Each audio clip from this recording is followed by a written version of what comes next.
আসসালামু আলাইকুম রহমতুল্লাহ। সম্মানিত সাংবাদিক বন্ধুগণ, আমরা সবাই জানি সাবেক প্রধানমন্ত্রী বিএনপি চেয়ারপারসন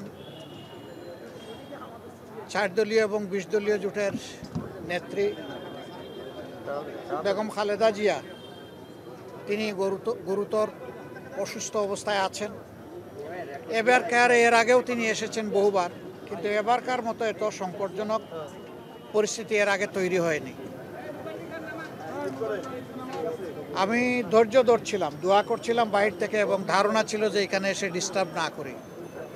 বিএনপির পক্ষ থেকেও সেই ধরনের একটা আহ্বান মহাসচিব জনাব মির্জা ফখরুল ইসলাম আলমগীর সাহেব জানিয়েছিলেন যে সবাই দোয়া করুন, এখানে এসে সবাই ভিড় করবেন না। এখানে ওনারও চিকিৎসা বিঘ্নিত হচ্ছে, আরও রোগীদের চিকিৎসা বিঘ্নিত হচ্ছে। কিন্তু আজকে আর কোনোভাবে মনকে বুঝাতে পারিনি, এই জন্য আসলাম। আমি ওনাকে দেখে এসেছি।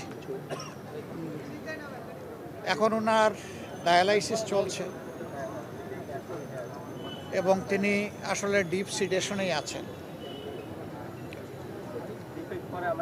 সারা দুনিয়ার মানুষের সাথে আমরাও দোয়া করি আল্লাহ তাআলা ওনাকে সুস্থতার নিয়ামত দান করুন। আমিন। তিনি সুস্থ হয়ে আবার ফিরে আসেন এবং জাতির খেদমতে বাকি জিন্দগিটা উনি যাতে কাটাতে পারেন সেই দোয়া করি। সুস্থতাও আল্লাহর নিয়ামত, অসুস্থতাও আল্লাহর নিয়ামত।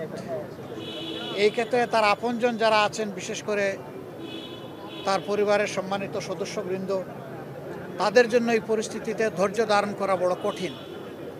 আমরা আল্লাহ তাআলার দরবারে দোয়া করি তারা যেন ধৈর্যের সাথে এই পরিস্থিতি মোকাবেলা করতে পারেন এবং আল্লাহর উপর তারাও যেন পূর্ণ ভরসা করতে পারেন। আল্লাহ তাআলার হাতে সব কিছুই আছে।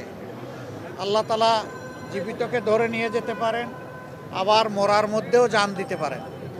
উনি এখনও যেহেতু আলহামদুলিল্লাহ সারভাইভ করছেন, আমরা আশা রাখি, আমরা দোয়া করি উনি সুস্থ হয়ে উঠবেন ইনশাআল্লাহ। আপনারা সবাই দোয়া করবেন।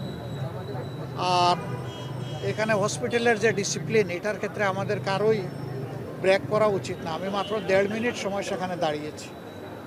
আমার কর্তব্য নিষ্ঠা আমাকে বলেছে যে তোমার সুযোগ থাকলেও দীর্ঘক্ষণ এখানে দাঁড়ানো উচিত নয়। আমি দু চোখে একটু দেখে আসতে পেরেছি, এটা আমার সান্ত্বনা। আবারও আল্লাহ তাআলার কাছে দোয়া করি আল্লাহ তার বান্দিকে ক্ষমা করুন, তার উপর রহম করুন এবং তাকে সুস্থতার নিয়ামত দান করুন। আমিন। আসসালামু আলাইকুম ওয়া রাহমাতুল্লাহ।